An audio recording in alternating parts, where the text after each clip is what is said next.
El proceso de cambio emprendido por el gobierno de Evo Morales desde el 22 de enero de 2006, sin lugar a dudas, ha marcado el rumbo informativo durante esta gestión. La nacionalización de los hidrocarburos, la entrega del bono Juancito Pinto, la rebaja en los salarios de las principales autoridades gubernamentales, la cumbre sudamericana, la elección de constituyentes, el referéndum autonómico, las relaciones con Chile, la nueva ley de tierras, el programa de alfabetización, la buena salud económica del país, entre otros muchos, han marcado la agenda informativa que hoy el Departamento de Prensa de Canal 7 Televisión Boliviana ha preparado para todos ustedes.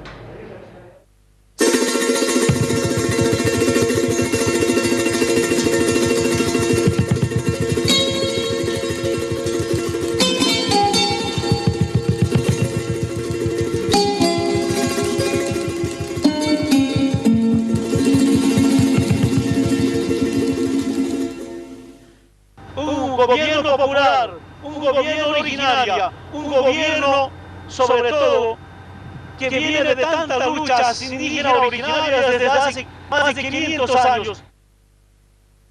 Ser tu bravura, ser la fuerza y juventud.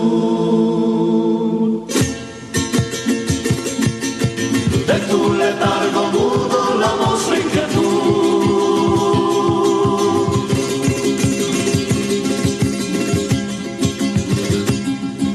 Bolivia,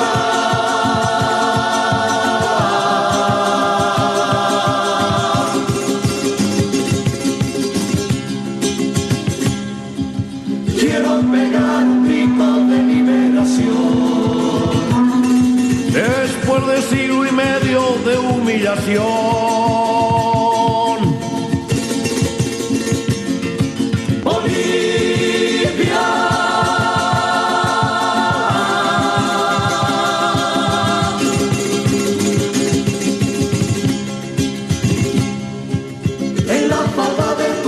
Haré mi hogar, donde felices los niños irán a jugar. Bolivia,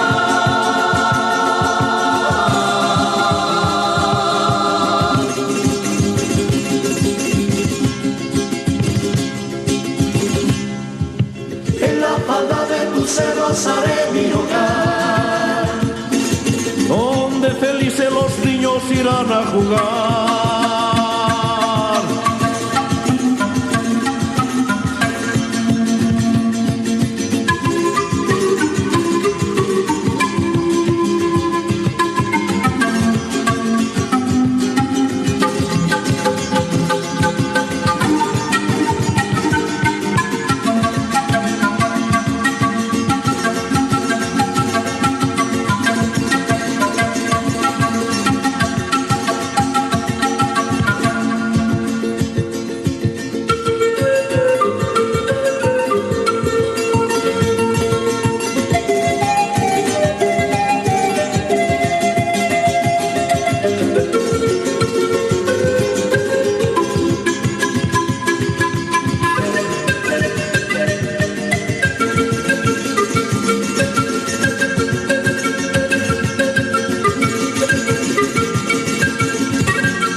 El inicio de este año tuvo un hecho que marca la historia de Bolivia de forma muy profunda.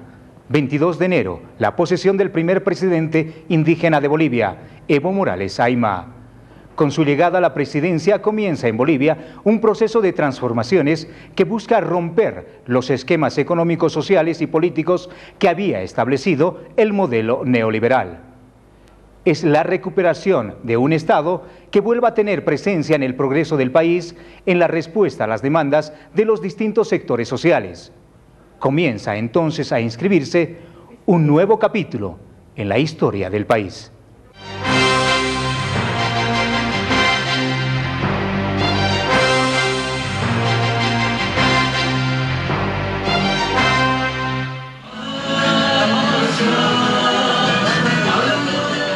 Contra todo pronóstico, 18 de diciembre del 2005, fecha marcada en el calendario histórico de Bolivia, un indígena cultivador de hoja de coca, Juan Evo Morales Ayma, gana las elecciones generales con el 54% de la votación y es el nuevo presidente de Bolivia.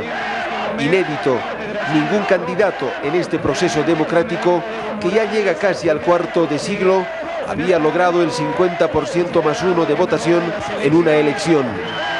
Se abría la puerta de un nuevo ciclo en la historia del país que marcaba la derrota de los partidos tradicionales y el inicio de una política contestataria al neoliberalismo a partir de restablecer el protagonismo del Estado en la defensa de los intereses de la nación y la recuperación del control de uno de los recursos naturales más importantes del país, los hidrocarburos. 3 ceremonias para la posesión de Evo Morales generaron una gran expectativa a nivel internacional. La primera fue el 21 de enero en las ruinas de Tiwanaku. Allá los indígenas le dieron un mandato en medio de rituales de las culturas aymara y quechua.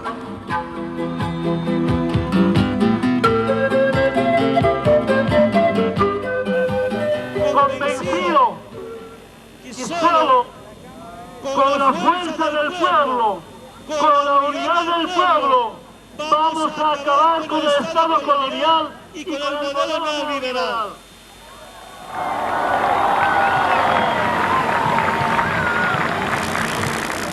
Este compromiso en el lugar sagrado Tiwanaku es mi compromiso para defender a los bolivianos, para defender al movimiento indígena originaria, no solamente de Bolivia, como anoche nos dieron la tarea, defender a los pueblos indígenas de América, antes llamada Abya Yala. Pero también quiero decirles, con mucho respeto, a nuestras autoridades originarias, a nuestras organizaciones, a nuestras amatas, a controlarme. Si no puedo avanzar, empujarme ustedes, hermanas y hermanos. La lucha que dejó Che Guevara, vamos a cumplir nosotros, hermanas y hermanos.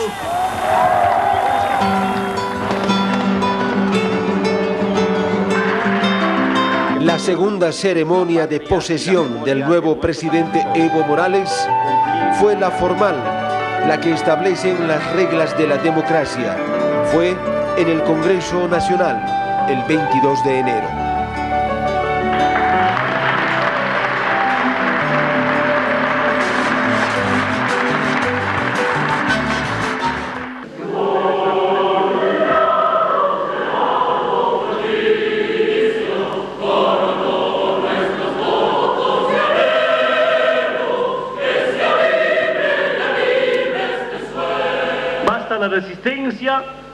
La resistencia de 500 años a la toma del poder para 500 años.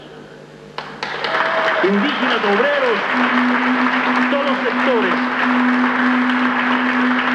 para acabar con esa injusticia, para acabar con esa desigualdad, para acabar sobre todo con la discriminación, opresión, donde hemos sido sometidos como aymaras, quechos, guaraníes.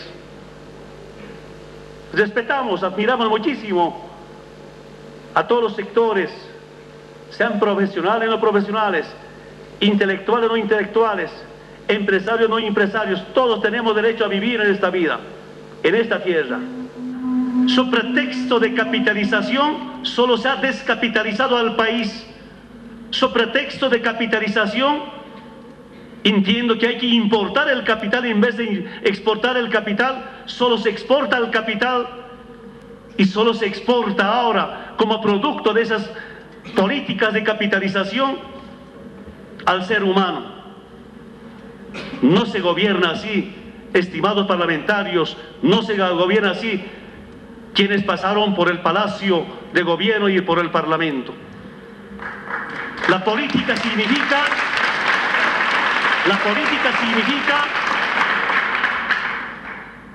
como una ciencia de servicio al pueblo. Hay que servir al pueblo, no vivir del pueblo.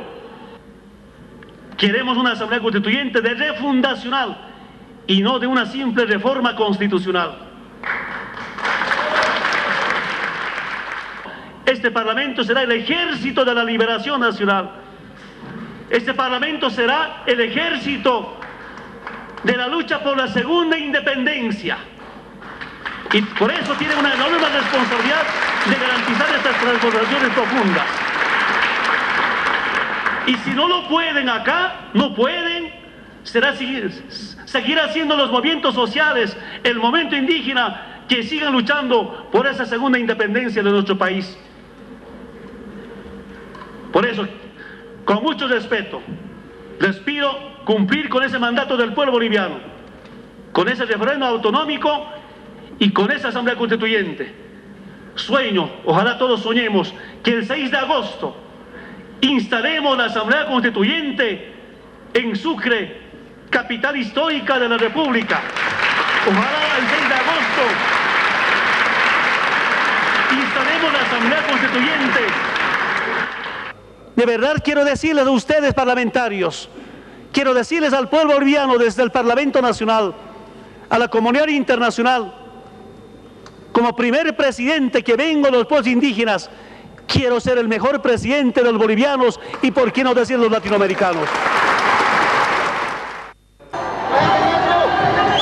La tercera ceremonia fue la presentación del nuevo presidente ante la población, ante los sectores sociales. Fue la tarde del mismo 22 de enero en la Plaza San Francisco de la ciudad de La Paz. Esas luchas de los hermanos del altiplano del Valle del Oriente no han sido en vano. La lucha de todos los sectores no ha sido en vano. La sangre derramada por nuestros hermanos no ha sido en vano. Agradecemos su capacidad, su intelectualidad, su humildad del licenciado Álvaro García Linera. Compañero Linera representa a los intelectuales profesionales de nuestra Bolivia. Agradecer a todos los movimientos sociales, mineros, campesinos, indígenas, a todas y a todos. Muchísimas gracias por acompañarnos en esta gran lucha. No ha terminado, como decían algunas concentraciones. El ganar ya no era un problema. Ahora tenemos la responsabilidad de gobernar. Juntos gobernaremos. Luego de la posesión del presidente Evo Morales, la expectativa se centró en la designación de los ministros de Estado. El gabinete es posesionado el 24 de enero. Es un gabinete con perfil social. Entre sus miembros figuran dirigentes de sectores laborales, como el ministro de Trabajo, Alex Gálvez, ex dirigente Fabril, la ministra de Justicia, Casimira Rodríguez, ex dirigente de las trabajadoras del hogar. El cargo de canciller de la República recayó en un profesional indígena, David Choquehuanca. Otro profesional indígena asumió la conducción del Ministerio de Educación, Félix Pazzi. Entre los ministros también figuran Abel Mamani, ex dirigente de la Federación de Juntas Vecinales de la Ciudad del Alto, y Walter Villarruel, ministro de Minería, dirigente de este sector. Quiero pedirles personalmente a nombre del pueblo boliviano, en este gobierno, mediante sus carteras, cero de corrupción.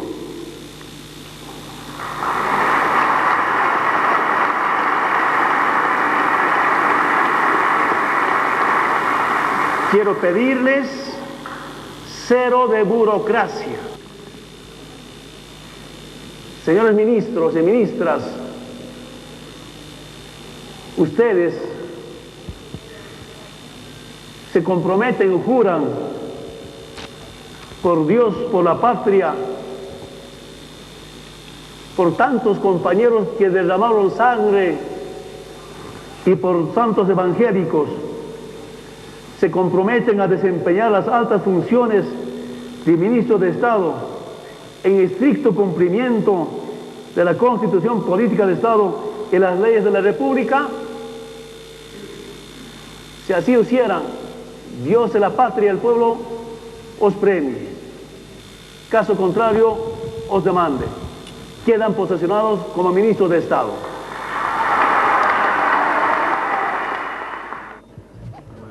Juran por Dios, la patria. El presidente Evo Morales comenzaba a gobernar. Dos de sus desafíos más importantes, la nacionalización de los hidrocarburos y la convocatoria a la Asamblea Constituyente. El 6 de marzo, el Congreso aprueba la ley de convocatoria a la Asamblea Constituyente y ese mismo día el primer mandatario promulga en Palacio de Gobierno la ley que convoca a la Constituyente. El 1 de mayo, en el campo San Alberto, en el departamento de Tarija, el presidente de la República, Evo Morales, emite el decreto de nacionalización de los hidrocarburos. Aquí se acabó la ley de capitalización para los bolivianos. Se nacionalizan los recursos naturales hidrocarburíferos del país. El Estado recupera la propiedad, la posesión y el control total y absoluto de estos recursos.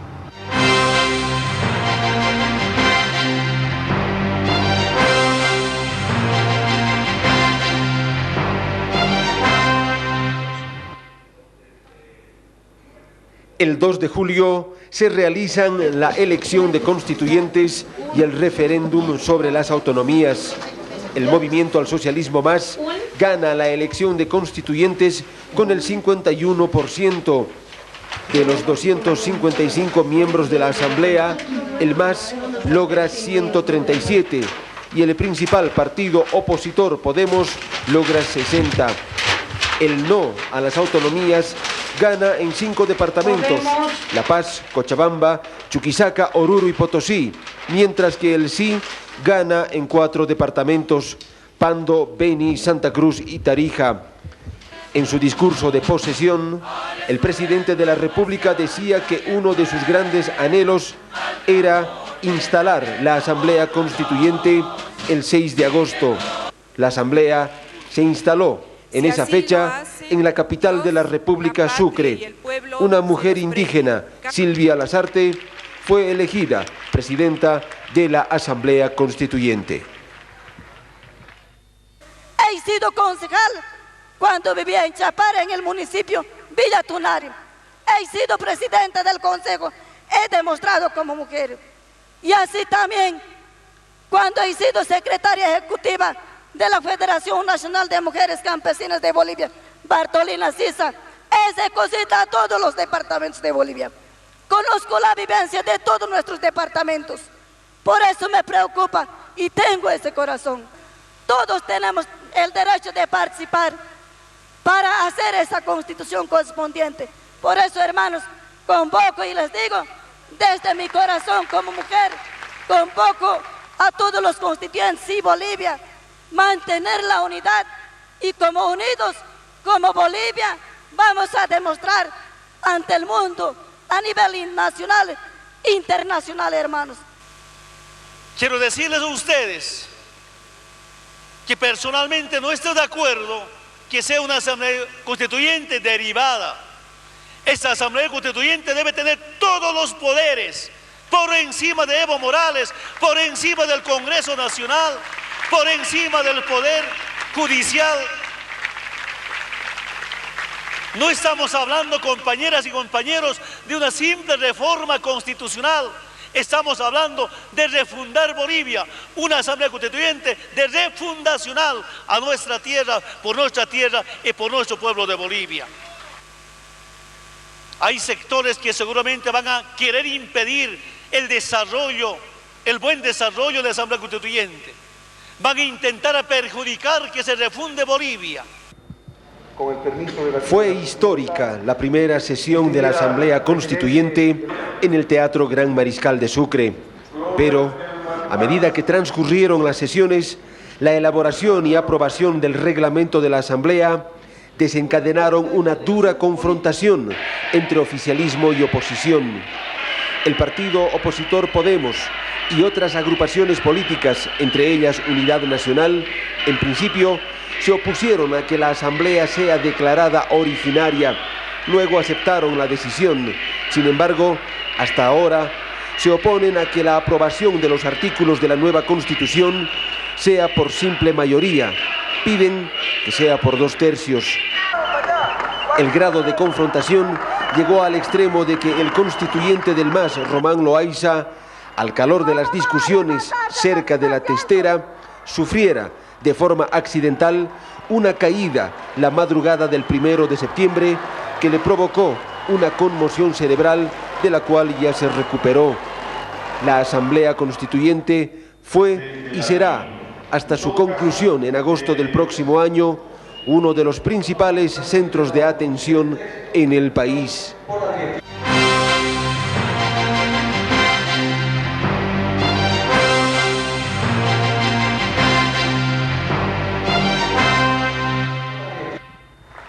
Otro de los hechos importantes que marcaron estos 11 meses de gobierno del presidente Evo Morales fue la realización de la segunda cumbre sudamericana de naciones que tuvo lugar en la ciudad de Cochabamba los días 8 y 9 de diciembre. Una cumbre social complementaria se realizó de forma paralela en el Coliseo del Instituto Americano con la participación de líderes sociales, indígenas y populares de varios países de Sudamérica.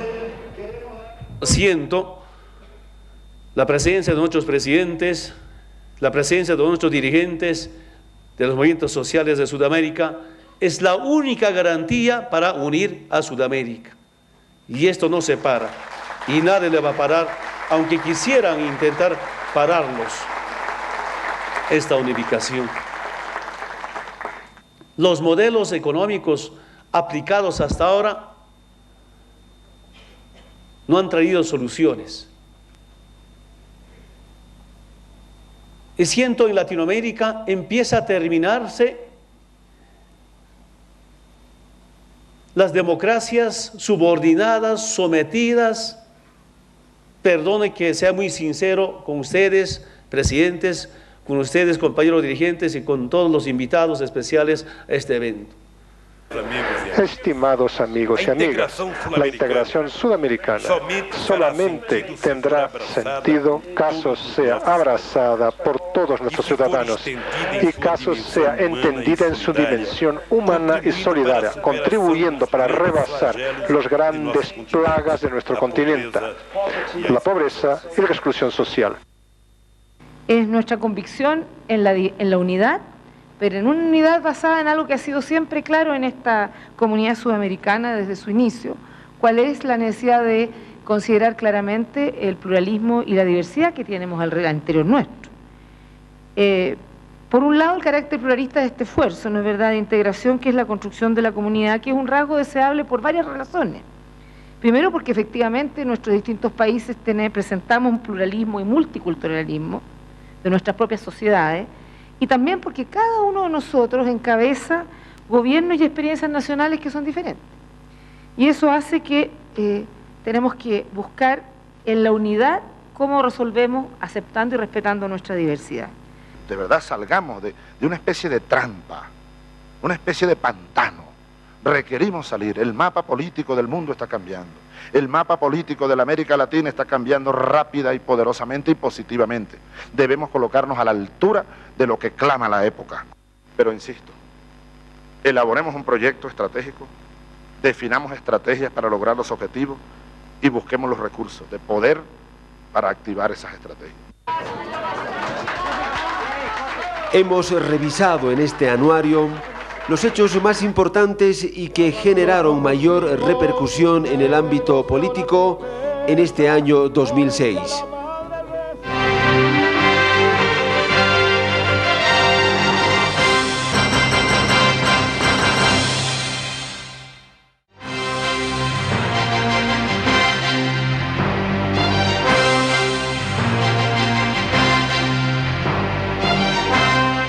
El Decreto Supremo 28701, emitido el pasado 1 de mayo y firmado por el presidente de la República, Evo Morales, en el campo San Alberto, en Tarija, inició una etapa histórica en Bolivia, el de la nacionalización de los hidrocarburos. Al pueblo de Bolivia, en este día también histórico, 1 de mayo, un gobierno popular, un gobierno originario, un gobierno, sobre todo, que viene de tantas luchas indígenas originarias desde hace más de 500 años. ¿Qué podíamos hacer? Al margen de la libre contratación, al margen del salario, el mejor regalo para los trabajadores del campo de la ciudad, para los profesionales intelectuales que trabajan en su país, el mejor regalo a los trabajadores es la nacionalización de nuestro recurso natural, los hidrocarburos.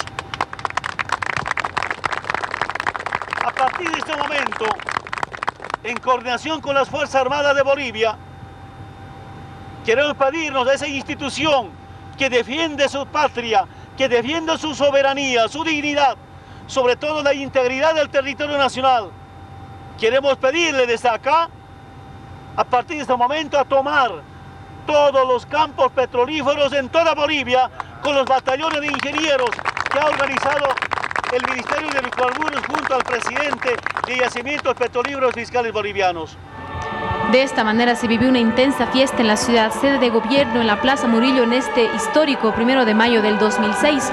A partir de este primer paso, las empresas petroleras que operan en Bolivia comenzaron un arduo proceso de negociaciones y durante este periodo de transición para los campos, cuya producción certificada promedio de gas natural al año 2005 hubiese sido superior a los 100 millones de pies cúbicos diarios, el valor de producción se distribuiría de un 82% para el Estado, un 18% de regalías y participaciones y un 32% de impuesto directo a los hidrocarburos, a través de una participación adicional para YPFB igual a un 32%.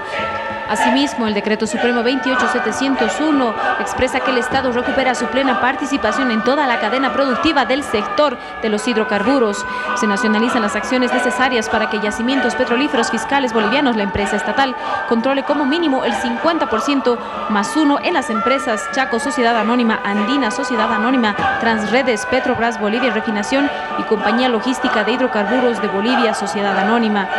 A partir de la fecha de promulgación del Decreto Supremo y dentro del proceso de refundación de la estatal petrolera, se procederá a la reestructuración integral, convirtiéndola en una empresa corporativa, transparente, eficiente y con control social. Dentro de este proceso, un 19 de octubre en la ciudad de Santa Cruz, Bolivia y Argentina consolidaron la venta de 27 millones de metros cúbicos de nuestro gas al vecino país hasta el 2010, con un precio de $5 el millar de BTU. Hoy estamos dando un verdadero ejemplo de integración. Este contrato, que a solicitud y que comparto plenamente del compañero presidente de Bolivia, que quería firmarlo aquí en Bolivia, en Santa Cruz, de cara a la sociedad boliviana y de cara a la sociedad de toda Latinoamérica, es un paso estratégico fundamental el que estamos dando. Y para aquellos que dicen que las dudas que tienen con este contrato, si algunos pican o nos hacen las inversiones que tienen que hacer, no tengan duda que la Argentina va a estar ayudando en las inversiones que corresponden.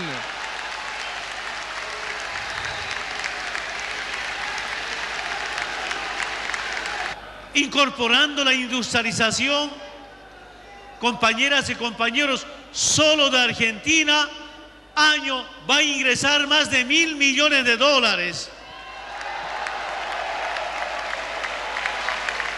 Yo me acuerdo, después de hacer una gira por Argentina, por Venezuela, por Cuba, por Europa, por Asia, por África. Retornando les decía, ser presidente, ser gobierno, es hacer buenos negocios para Bolivia. Y hemos empezado a hacer buenos negocios para Bolivia. Y aquí quiero expresar de manera pública mi respeto, mi admiración al presidente Kirchner. Como hace momento hemos escuchado, han escuchado ustedes su voz de aliento, su cooperación permanente. Luego de arduas jornadas de negociaciones durante las cuales el ministro Andrés Solís Rada renunciara al cargo de ministro de Hidrocarburos y Jorge Alvarado dejara la presidencia de Yacimientos Petrolíferos Fiscales Bolivianos, Carlos Villegas y Juan Carlos Ortiz asumirían los cargos de ministro de Hidrocarburos y presidente de YPFB respectivamente para dar continuidad a las negociaciones que culminarían el 27 y 28 de octubre con la firma de los contratos con 2 empresas petroleras que operan en Bolivia, superando todas las expectativas y malos augurios que analistas, miembros de la oposición y ex autoridades de gobierno, entre otros, habrían pronosticado para el decreto de nacionalización y su aplicación.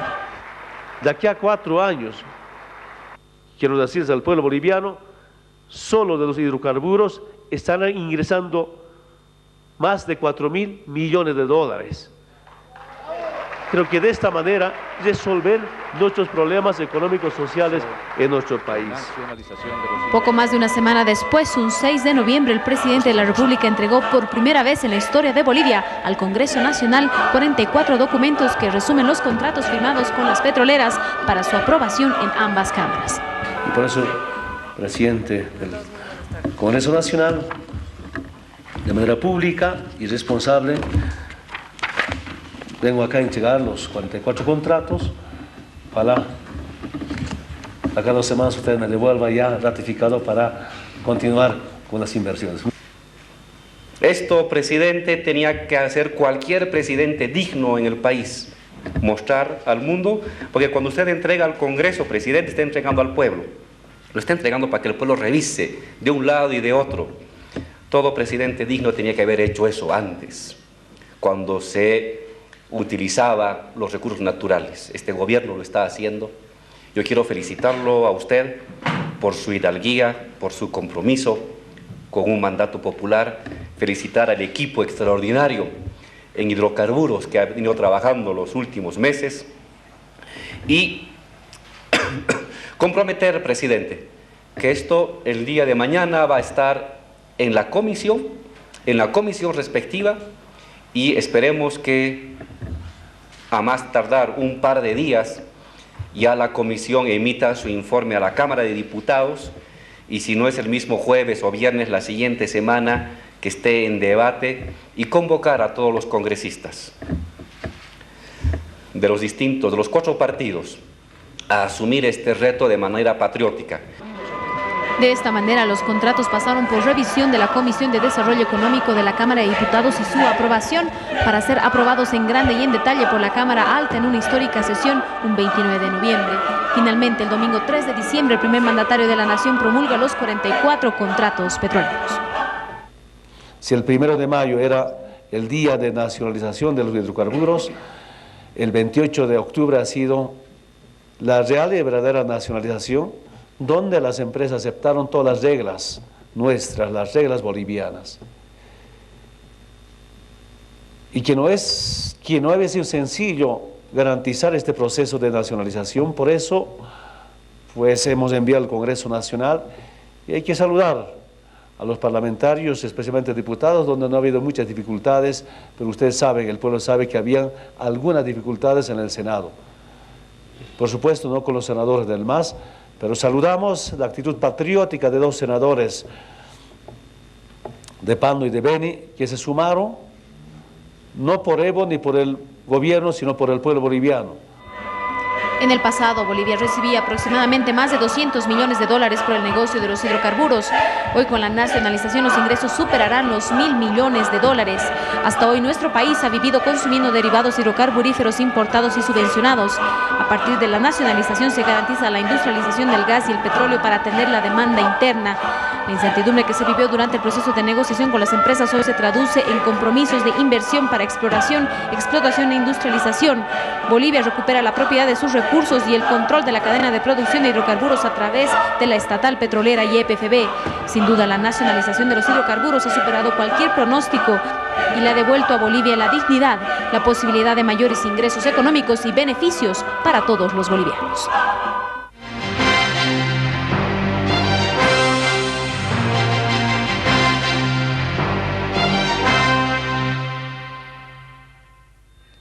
El 28 de noviembre, el presidente de la República, Evo Morales, promulgó la Ley de Reconducción Comunitaria de la Reforma Agraria, que entre sus principales puntos da paso a la reversión de tierras que no cumplen la función económico-social y hace posible que el proceso de saneamiento sea más eficiente.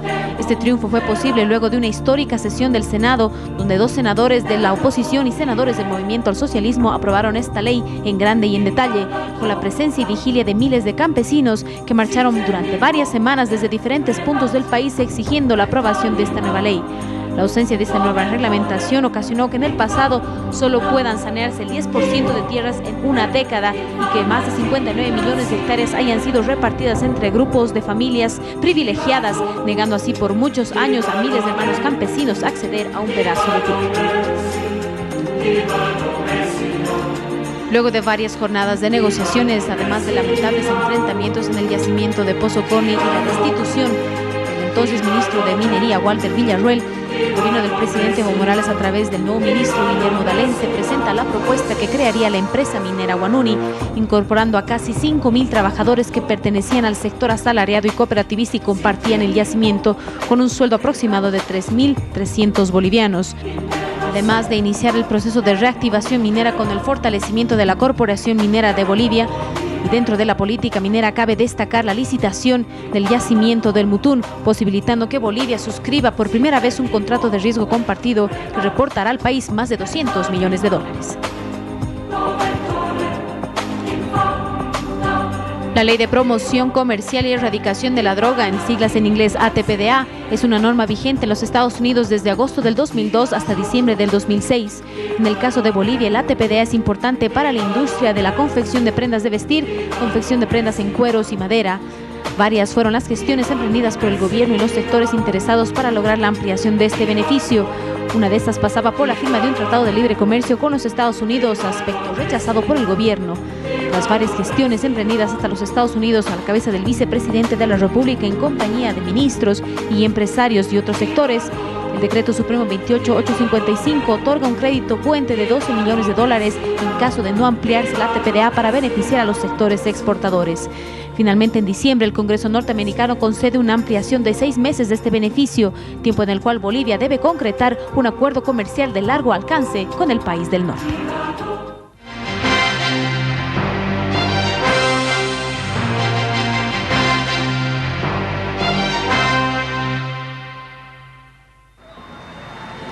Durante este 2006, el Ministerio de Hacienda aplicó políticas y acciones que sentaron las bases para la construcción de una nueva Bolivia sobre la base de la estabilidad, la transparencia, la soberanía y la austeridad.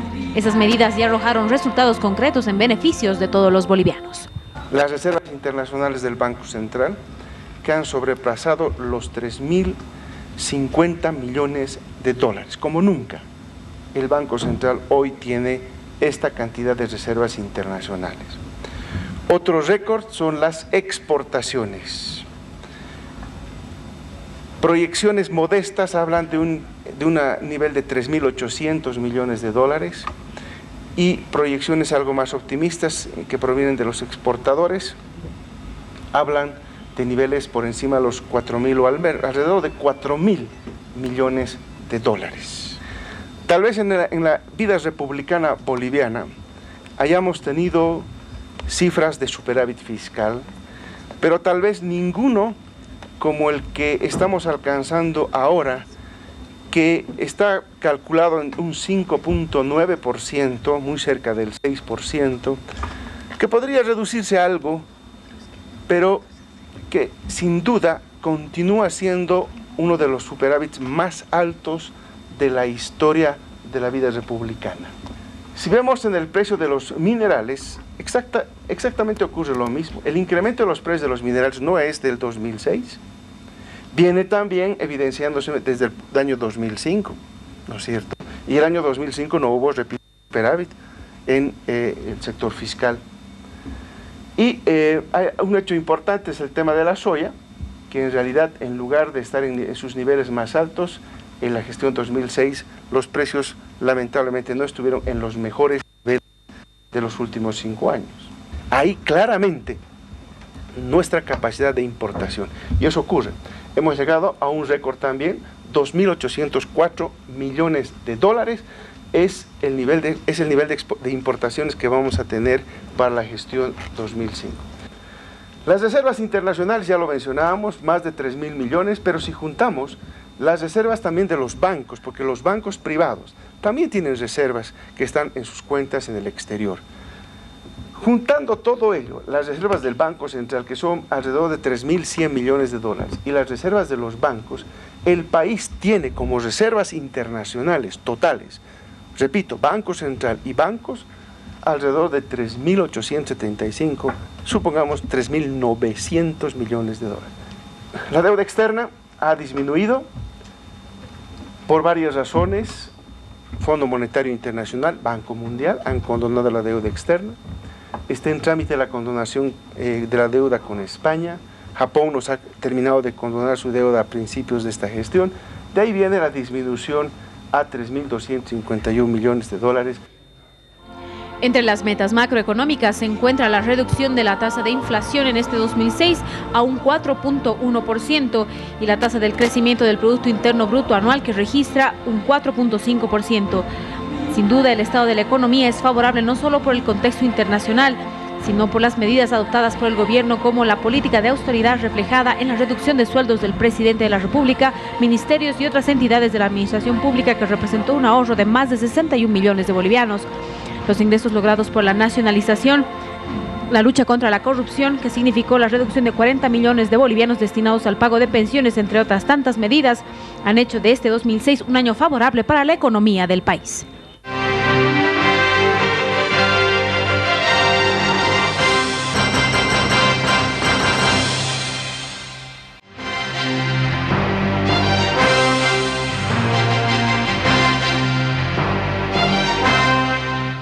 El presidente de la República, Evo Morales, en esta gestión aprobó varias medidas en favor de los excluidos.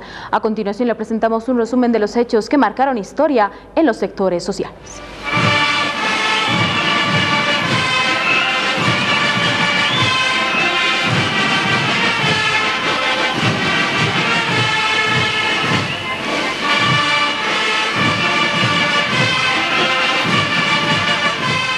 La patria nueva empieza a ser una realidad. Quienes siempre fueron excluidos ahora estaban en el poder. La mejor muestra fue el desfile de indígenas en la capital de la República, donde 36 nacionalidades originarias mostraron aquella patria profunda que llenó de orgullo al pueblo boliviano y asombró al mundo entero. Y sé que es una lucha de todos, es una lucha de la gente. No es una lucha de solo una persona, así que ojalá que no lo dejen solo, que acompañen, que le tengan cariño y que sepan que los procesos lo hacen los pueblos. Debía revertirse la desigualdad y el presidente de la República, Evo Morales, empezó a dirigir sus medidas en favor de los excluidos. Había llegado el momento de hacer valer sus derechos, aquellos que desde la época de la colonia les fueron arrebatados. Juntos todos avanzaremos hacia adelante. Es una nueva experiencia para mí, es una nueva tarea para mí de pasar de una lucha sindical, de dirigente a presidente, que todavía me está costando entender, cuestiones formales, cuestiones diplomáticas, cuestiones protocolares, pero decididos a aprender también.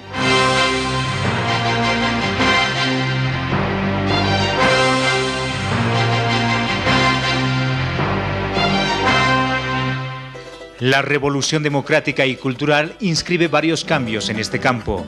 El Programa Nacional de Alfabetización, con un propósito: incorporar al ejercicio de la ciudadanía activa a más de 1.2 millones de bolivianos hasta el año 2008, con el método audiovisual cubano Yo Sí Puedo. Todos los días en nuestro CRP vamos a aprender a leer y a escribir, ¿ya? Ya no se olviden, ya saben que soy Benigno Blanco. Muy bien, pues un aplauso aquí a las autoridades.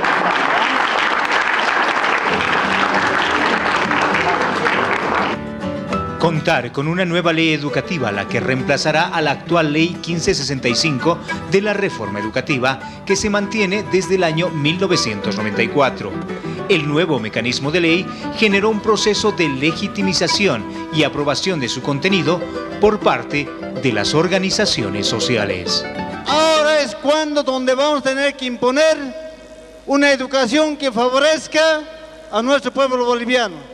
De hoy para adelante se iniciará una educación plurilingüe, con lo cual hemos de encontrar el desarrollo económico, social, cultural, principalmente en los pueblos indígenas originarios que hasta este momento nos encontrábamos postergados. Muchas gracias y suerte a nuestra nueva ley, y muchas gracias nuevamente a nombre de todas las personas con discapacidad.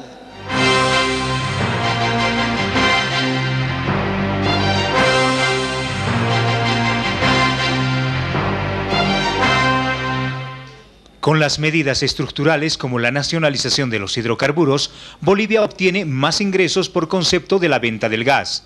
Los primeros beneficiarios, los niños de primero a quinto grado de primaria, de escuelas fiscales y de convenio.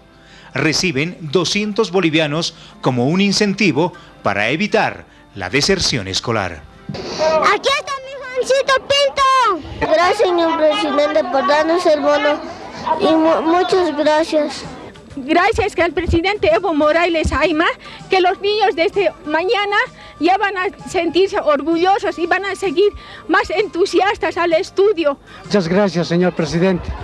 Con nuestro voto hemos confiado con usted y aquí se ven los resultados en estos niños, en este bono que usted nos da. Gracias, señor presidente.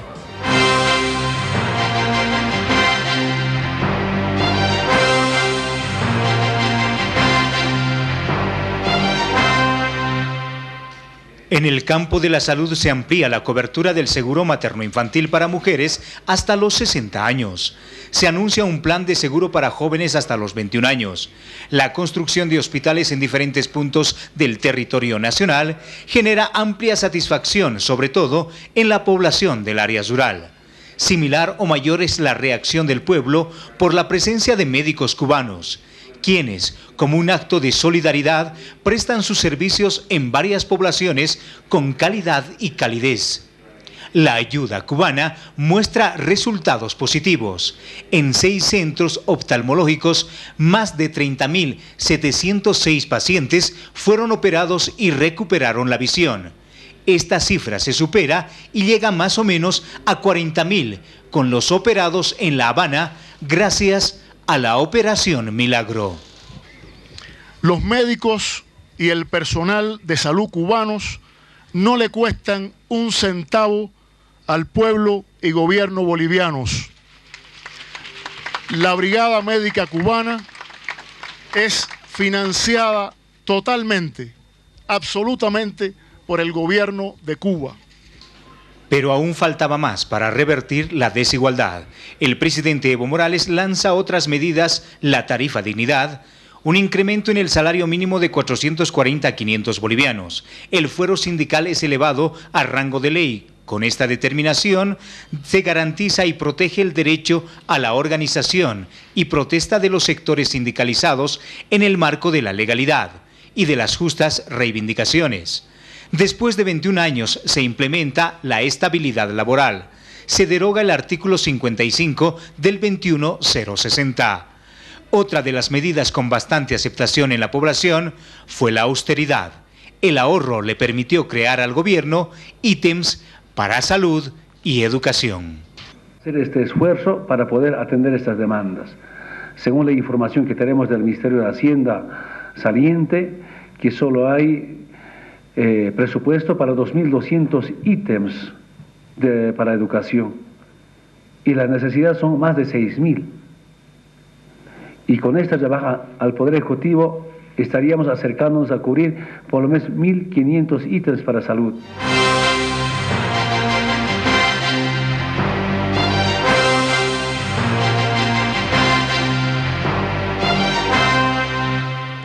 La ley de tierra es un mecanismo que le pone fin al latifundio improductivo, una real y efectiva revolución agraria. Un poco más de 700 indígenas de la CIDOB inician una marcha a la sede de gobierno. 500 personas marchan desde el norte paceño.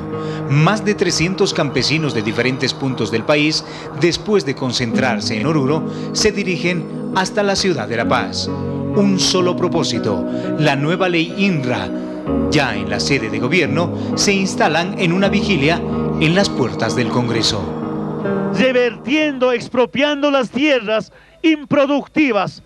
Dijimos varias veces, las tierras productivas va a ser respetado, pero hay tierras ociosas, improductivas. Hay alguna gente acaparó miles de hectáreas ilegalmente en las dictaduras, a veces aprovechando el poder político de alguna gente familiarmente. Esas tierras tienen que volver a manos del Estado para devolver a la gente que no tiene tierra.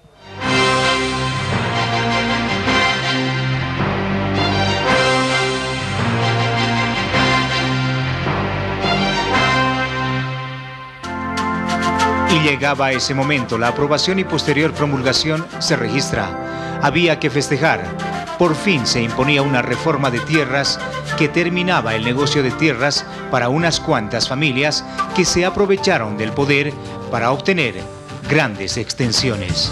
La función económico-social comprende de manera integral áreas efectivamente aprovechadas de descanso, servidumbres ecológicas, legales y de proyección de crecimiento. En saneamiento no excederá la superficie consignada en el título ejecutorial o en el trámite agrario, salvo la existencia de posesión legal. Esta ley, hermanas y hermanos, nos garantiza que nunca más nuestras tierras, nuestros bosques tropicales serán motivo de negocio por Internet.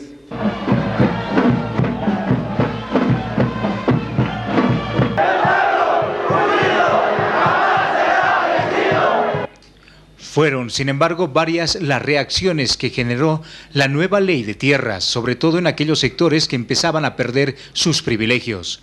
Utilizaron varios pretextos para inviabilizar el mecanismo.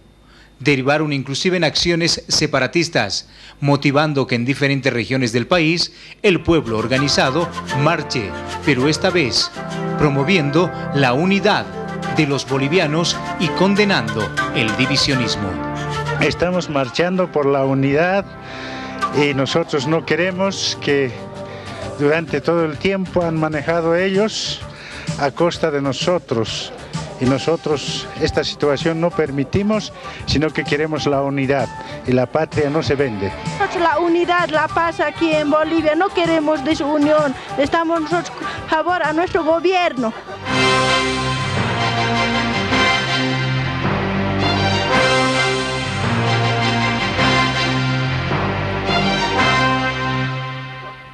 Y como sello de unidad de nuestros pueblos, la cumbre social en Cochabamba, que fortalecía esta demanda de unidad a través de una patria grande.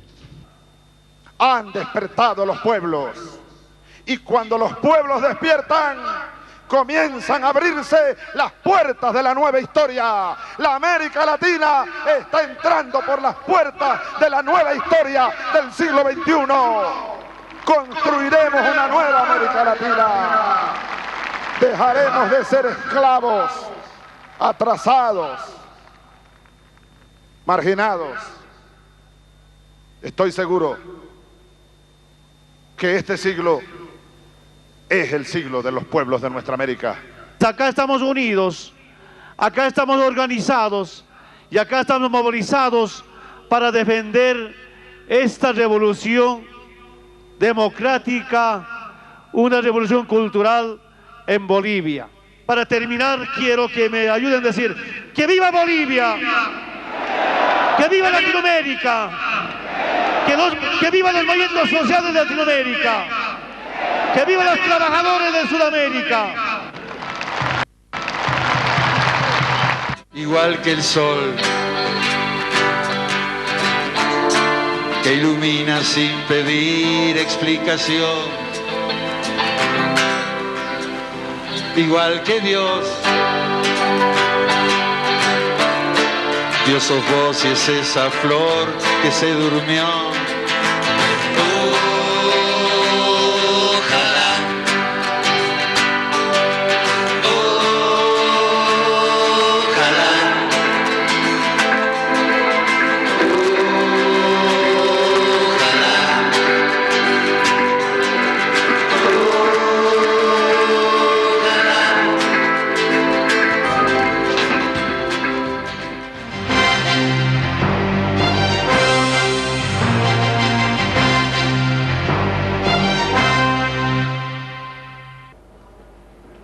La estrategia antidroga del gobierno tuvo resultados históricos en la interdicción y la racionalización de los cultivos de hoja de coca.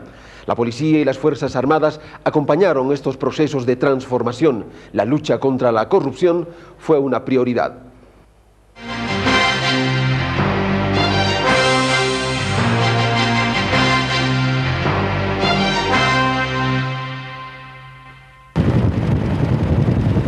Durante décadas, Bolivia ha sido un país estigmatizado por el narcotráfico.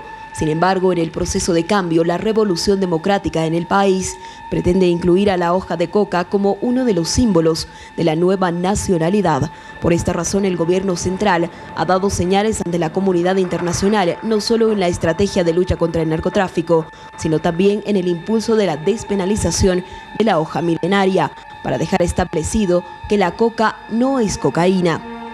Sin lugar a dudas, en los 9 primeros meses del gobierno del presidente Evo Morales se dieron pasos importantes en la estrategia antidroga, bajo un clima de respeto a los derechos humanos, privilegiando la persuasión, el control social y el diálogo. De inicio, la Fuerza Especial de Lucha contra el Narcotráfico ha logrado alcanzar cifras inéditas en materia de interdicción. Los logros obtenidos marcaron récords históricos que superaron los resultados de la gestión 2005, hasta en un 200%. En esta gestión se realizaron 8.514 operativos, haciendo una diferencia del 33%. Se destruyeron 3.831 fábricas de cocaína y las incautaciones en torno a cocaína y marihuana superaron en 200%. Desde luego, las condiciones de trabajo de los efectivos de la Fuerza Antidroga son totalmente diferentes.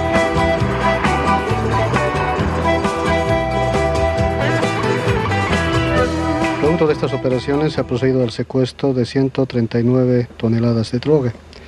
De este total, 13 toneladas con 700 kilos aproximadamente corresponden a cocaína y 125 toneladas a marihuana. Se ha destruido un número importante de fábricas y pozas de maceración, y en un ambiente donde ha primado siempre el respeto a las personas, a los derechos humanos, con participación y control social. Creo que es lo más rescatable. Reitero, yo, en un ambiente sin violencia. Hemos aplicado los principios de la nueva estrategia. Cabalmente eso ha posibilitado, gracias al apoyo del gobierno y la cooperación internacional, estar hablando en este momento de este éxito que hemos alcanzado sin precedentes en la historia de la lucha contra el narcotráfico en Bolivia. Durante esta gestión, Bolivia también logró cumplir con las metas de racionalización de cultivos de la hoja de coca en un clima pacífico de concertación y control social en el marco de la dignidad y soberanía. La reducción voluntaria de los cultivos excedentarios de coca logró alcanzar la meta de 5.070 hectáreas reducidas.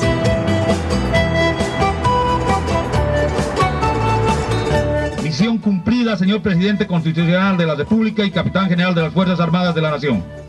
Logramos en 9 meses nuestra meta de reducir 5.070 hectáreas de coca.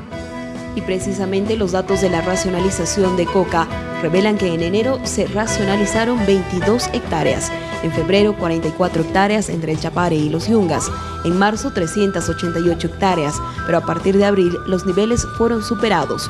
Por ejemplo, en agosto se alcanzaron 686 hectáreas de coca reducidas por voluntad de los productores cocaleros.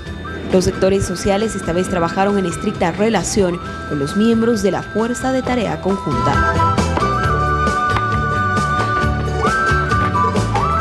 Siguen siendo los mismos actores, pero hay un involucramiento diferente. Es decir, hoy por hoy las tareas de racionalización es una tarea que se ha manifestado como responsabilidad compartida entre todos.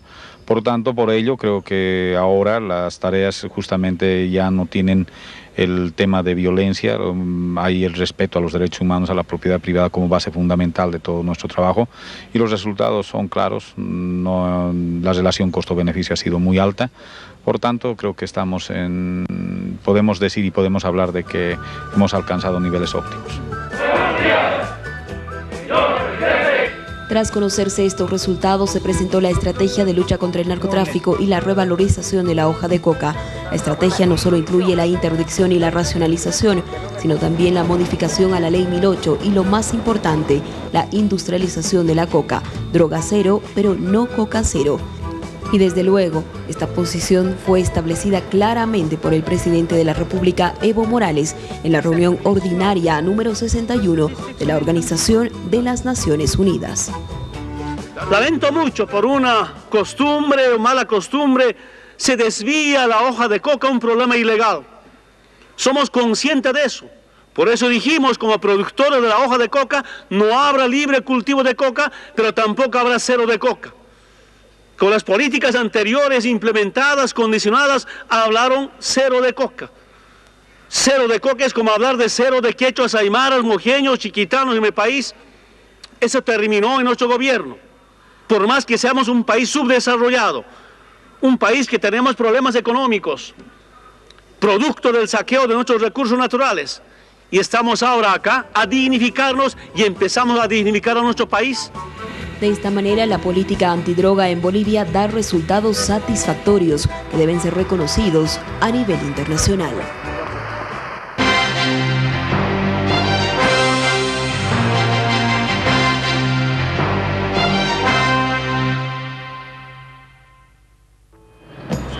En el ámbito de la justicia, el Congreso Nacional dio luz verde a los juicios de responsabilidades contra exdignatarios de Estado, iniciando con la demanda contra los expresidentes Gonzalo Sánchez de Lozada, Jorge Quiroga, Carlos Mesa por los contratos con las petroleras y Eduardo Rodríguez por la entrega de los misiles chinos.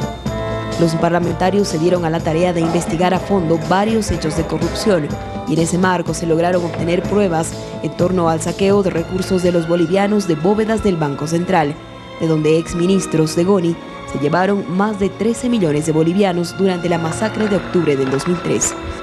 Este caso se constituye en un agravante en el marco del juicio de responsabilidades contra el expresidente Sánchez de Lozada y 2 de sus ministros, que permanecieron evadiendo la justicia y evitando su notificación, aún haciendo varias apariciones públicas.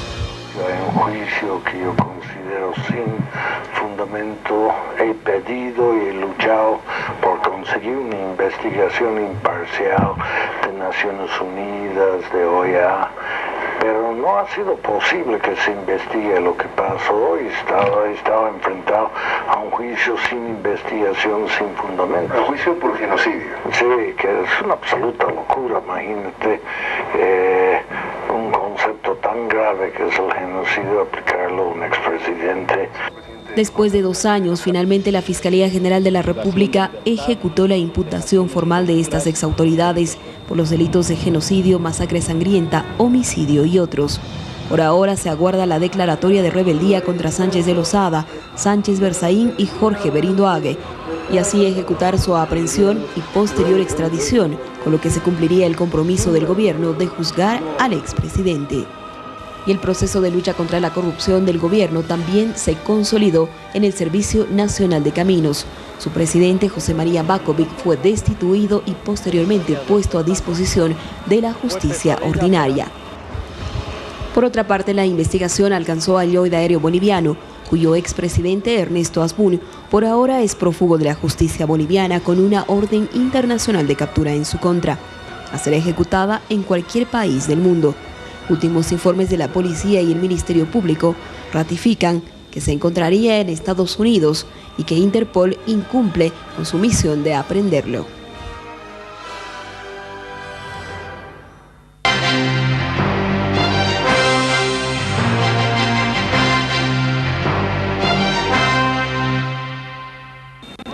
El proceso de cambio fue acompañado por las principales instituciones de seguridad del Estado boliviano. Policía y Fuerzas Armadas cumplieron su misión constitucional, garantizar la estabilidad del gobierno legítimamente constituido, y en ese marco, las Fuerzas Armadas tuvieron un rol preponderante. De inicio se comprometieron con el proceso de nacionalización de los hidrocarburos, sentando soberanía en los campos petroleros.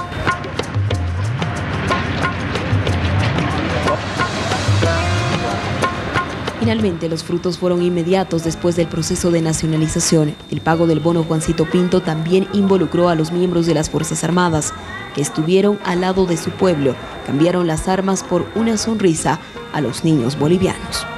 La primera vez que se está viendo en todas las, creo que en todas las provincias públicas, en las ciudades, cantones, que es la primera vez. ¿Cómo se siente usted de estar sirviendo así a su patria y a los miembros del pueblo? No, yo me siento muy feliz y agradecido también al presidente que haya esta colaboración para todo, especialmente para las familias en recursos económicos bajos. 70, 80, 90, 100. 200 bolivianos. Felicidades. Muchas gracias. Hasta luego, señor. ¿De qué? Oficial, esta es la primera vez que vemos a miembros de las Fuerzas Armadas que trabajan al lado de su pueblo. Bueno, es una felicidad, ¿no?, haber recibido instrucciones por parte de la Presidencia de la República para hacer este pago que hace tan feliz a los niños. De esta manera se demuestra que las Fuerzas Armadas nunca estuvieron tan cerca de su pueblo, que ahora también se hacen parte activa de las fuerzas castrenses, teniendo en cuenta que cadetes indígenas por primera vez forman parte del Colegio Militar de Ejército.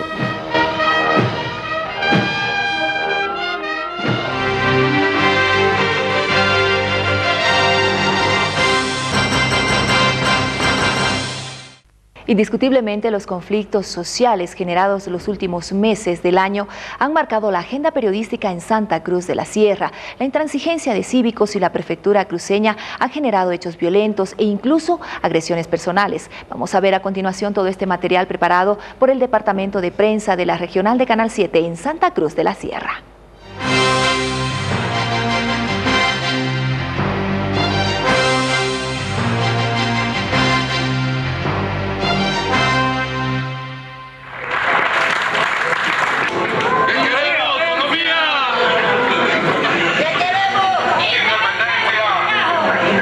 Indiscutiblemente, uno de los hechos que marcó agenda este año fue la lucha intransigente del Comité Cívico y la Prefectura Cruceña, primero bajo el título de defensa de los 2/3, después la lucha en contra de la ley INRA y la censura de prefectos.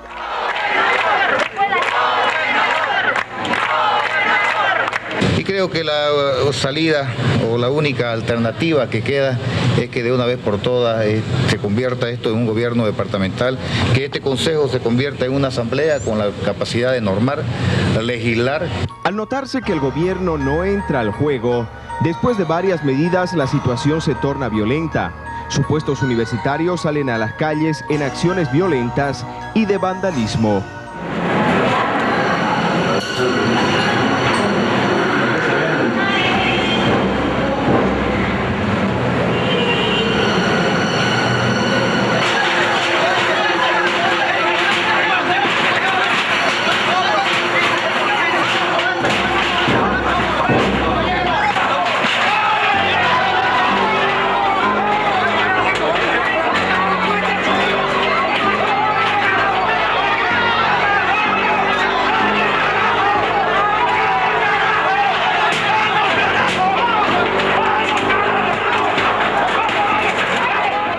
unos 5 mozalbetes, habiéndome identificado como el conductor del programa No Nos Mintamos en Canal 7 Televisión Boliviana, que se emite de 8 a 9 de la mañana, pues procedieron a agredirme verbal y físicamente.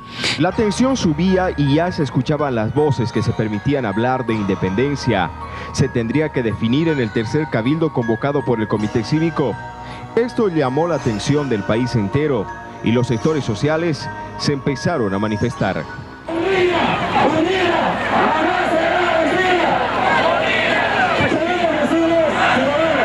Lo que va a haber mañana no es un cabildo, compañeros. Es un show barato que le van a montar algunos empresarios que están viviendo de nosotros. Porque no nos vamos a callar más. Porque vamos a luchar. Nos invitaron a la guerra y en la guerra vamos a seguir. En vista de que el Comité Pro Santa Cruz nunca representó a los humildes. Ahora nacemos nosotros. Abajo Rubén Costa. Autonomía para todas las regiones. Esa es la verdadera autonomía. Se realizó el cabildo del Comité Cívico Pro Santa Cruz el 15 de diciembre. Otra vez levantamos la voz y desde 4 departamentos de Bolivia le gritamos de nuevo que queremos autonomía, autonomía. Muchos se quedaron desconformes, pero la cosa no queda ahí. Dirigentes provinciales de toda la Chiquitanía son atacados y sus casas quemadas, forzados a escapar por sus vidas. También instituciones indígenas y mercados corren la misma suerte. La denuncia es en contra de dirigentes cívicos provinciales que habrían actuado en venganza a un enfrentamiento que se produjo en San Julián. Delante de mí me pasaban los palos, quebraban los vidrios. Señor, gracias a Dios estoy aquí con toda mi familia. Todo el día no hemos comido, hemos huido.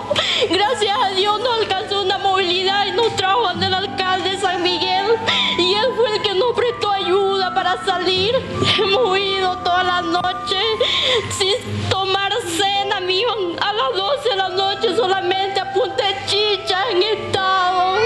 Les pido, amigos, compañeros, que nos unamos. La oportuna presencia de autoridades gubernamentales permitió se firmar un acuerdo en la Chiquitanía en busca de paz.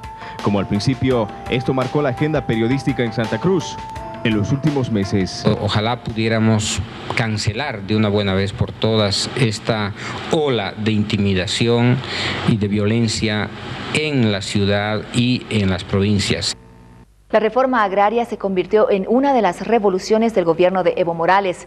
La mecanización está en marcha en Bolivia. Los pueblos de América del Sur comprometieron a unificar culturas y lengua buscando la patria grande. El yoide aéreo boliviano atravesó por una dura crisis durante este año gracias a una mala administración. Vamos a ver este segmento de noticias importantes preparada por el Departamento de Prensa de Canal 7 Televisión Boliviana de la ciudad de Cochabamba.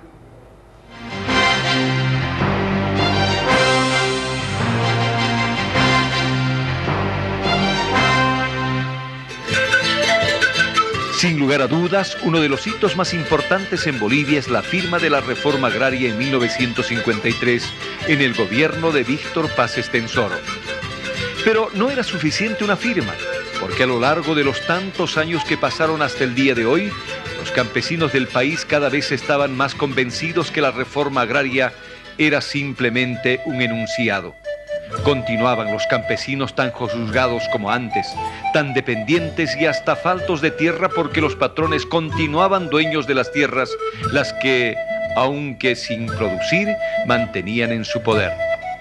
El latifundio, el minifundio y hasta el surcofundio había dañado la estructura de los campesinos que de la pobreza no salieron un solo instante. La historia se encarga de devolverles la confianza en el país a los campesinos. El gobierno del presidente Morales, con el compromiso asumido en su campaña, logra la tan ansiada revolución agraria que, aunque con pasos cortos pero seguros, comienza a trabajar en beneficio de este sector tan desprotegido por las leyes, por los gobiernos y hasta por quienes llegan a manejar los destinos del país. Ciucureña fue el centro de atención hace más de 50 años, 2 de agosto, donde se entregaron machetes, arados y otros instrumentos de trabajo, 2 de agosto del 2006 es el gobierno de Evo Morales que ingresa a la misma población ucureña a la cabeza de tractores para cumplir las tareas agrícolas de la zona. Pues así había comenzado la tan ansiada revolución agraria en Bolivia, la que hasta el día de hoy se ha cumplido en varias poblaciones, tanto del altiplano como de los valles y el oriente. A partir de ese momento, como de tomar una verdadera reforma o una revolución agraria. Primero quiero decirles a los señores alcaldes, a los compañeros dirigentes del Valle, de la Federación Única de Campesinos de Cochabamba, hemos cumplido con nuestra tarea de estar acá. Sin lugar a dudas, es un acontecimiento que la historia se encargará de reconocer a sus actores. Bolivia ha comenzado a despegar en materia agraria. La mecanización del agro es un objetivo. La redistribución de tierras a través de los cambios en la ley de reforma agraria es otra de las tareas de este gobierno.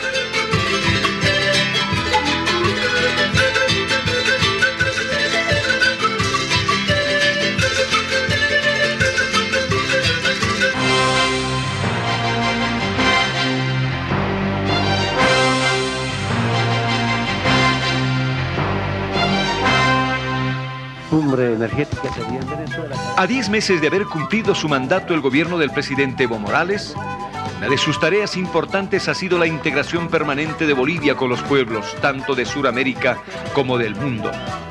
En esa dirección fue madurando un encuentro de los pueblos sudamericanos a través de sus gobiernos.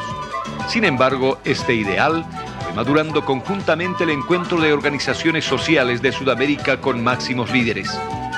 Es así que a partir del 6 de diciembre del 2006 comienzan a llegar a nuestra ciudad delegaciones de varios países, entre los que se destacan Venezuela, Perú, Chile, Ecuador, Argentina, en fin, hermanos de todos los pueblos de esta América. Durante 4 días los líderes de Sudamérica tuvieron el reto y la oportunidad de profundizar los espacios de la integración regional. Cochabamba fue el escenario de este encuentro y de intercambio para que los pueblos reunidos puedan fortalecer el compromiso común basado en el diálogo, en la convergencia de los mecanismos de comercio y la integración física y energética. Es en este sentido, por los intensos cambios sociales y políticos que vive la región, esta cumbre social despertó gran expectativa y por lo tanto mereció una especial atención. Ante la comunidad internacional, la reunión de líderes sociales fue una inmejorable ocasión para que los pueblos sudamericanos reafirmen, afiancen, ahonden y pongan en marcha un proyecto común sostenido en una identidad y una historia compartidas.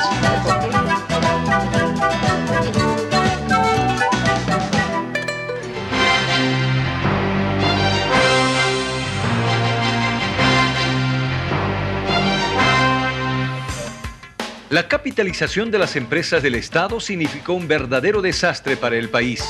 Empresas como YPFB se convirtieron en simples gendarmes de las petroleras transnacionales.